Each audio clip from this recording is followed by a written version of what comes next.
Hello and welcome to the positional previews for Troy Baseball with the pitching group, here with head coach Skylar Mead. All right, so this is obviously a big group. You've got righties and lefties. Tell me about this group, especially you had mentioned 21% of your innings brought back from last year.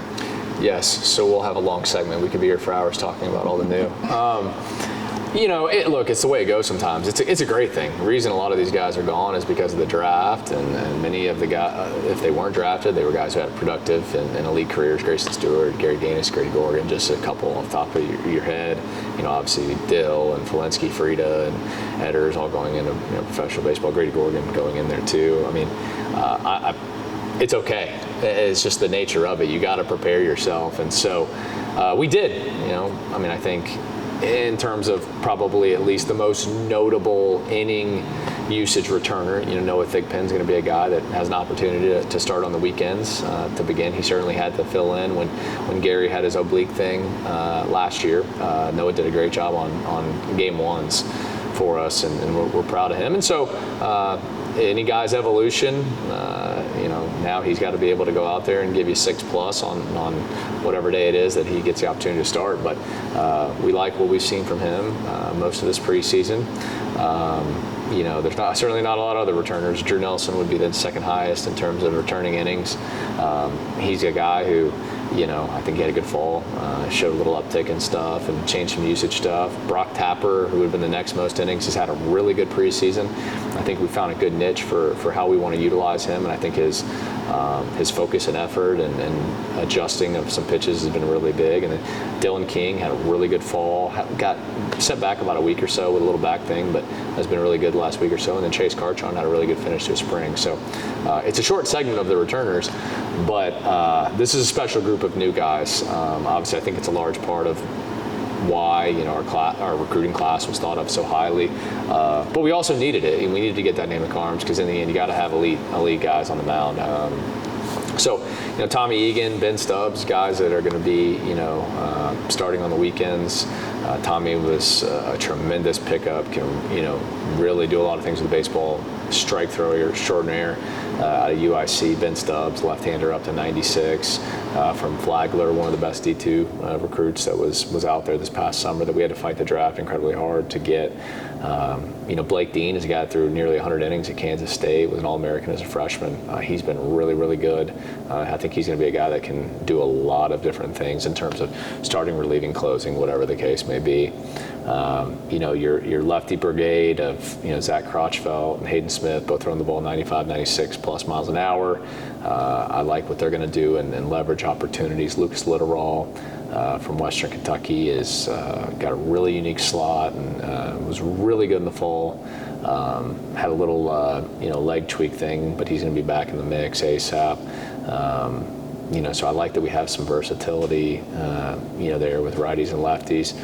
You look at Coop Ellingworth, who was a Friday guy in closer at USC Upstate. We actually got to face him last year. Runs fastball at 95. Huge fan of him. Dylan Alonso's gotten a lot of draft love. He's going to be another flex guy, kind of similar to Blake Dean. We think he can do a lot of things, but has really been better with his strike throwing ability and just attacking the zone. Mateo Pari, junior college guy who's made an uptick in velocity, uptick in stuff, improved his off-speed repertoire.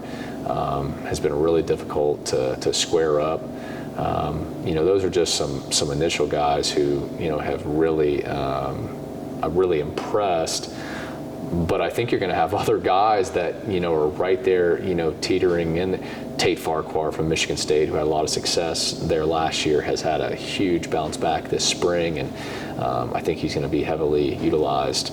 We have our three freshmen, Brady Richardson, who we mentioned in the infield group. Fastball is up to 94. It's been really good. Matt Dill, Jay Dill's brother, who was drafted by the A's last year. Matt's a zone attacker, got multiple pitches, has improved a lot. And then Jackson Lucas has jumped like 4 or 5 miles an hour, has started to show some nasty stuff. We like what we're seeing in him, and so there's a lot of them who have been doing some pretty impressive things. I hope that my mind hasn't slipped on one yet. But I've been very happy with their level of compete. That's probably the thing, aside from just the raw stuff. I mean, we all like stuff, of course, but these guys have really gotten after it. They all had to improve. That's a big thing. Obviously, if you're going to pitch for me, like I'm going to be on you every day about that. And obviously, Gary Gaines and Coach Ross have done a tremendous job, assisting with the pitchers as well. But I know it's a high standard that we certainly set here. But I think these guys are as prepared as they can be. Given the time of year we're in, I think they're ready. They'll have failures because you're going to. It's baseball. It's the toughest, But like they're in the position where they can come up and now adjust to Plan B, Plan C, and get right back on the horse when they do hit those struggles that are going to happen. Yeah, and it seems to be a lot of depth and a lot of confidence in this group, obviously. How does that help with the team overall, having transfers coming in and those new guys coming in? There's a little bit of unsureness at first, or just how are they going to work with the group? Tell me how that's felt for you to have, be confident coming into the season. Well, I think competition's a good thing. I know sometimes, everybody wants their spot, and it's like the old saying, everybody wants to play shortstop and bat third. I know how the world works, but I think when you constantly have to keep working hard to improve yourself, I think there's something that does to elevate your craft, and that's what I've really seen with all these guys. That hopefully I named everyone. If I didn't, you'll see them in the box score, and they'll be closing a game, and they'll say, "Hey, you forgot about me, that interview back in the day." But they've continued to get better, and I think if I was a fan, one thing that I would find just very intriguing is when you get close to the season, they know when the season starts, they're trying to get to that finish line. And so sometimes guys take the foot off the gas. That's just human nature. Our last week, our guys are throwing PRs, their hardest fastballs. They are showing their best compete. They're just, honestly, they were their nastiest. And to me, that shows that they understand what it takes to be really good. But they also understand that they have to prepare themselves for success.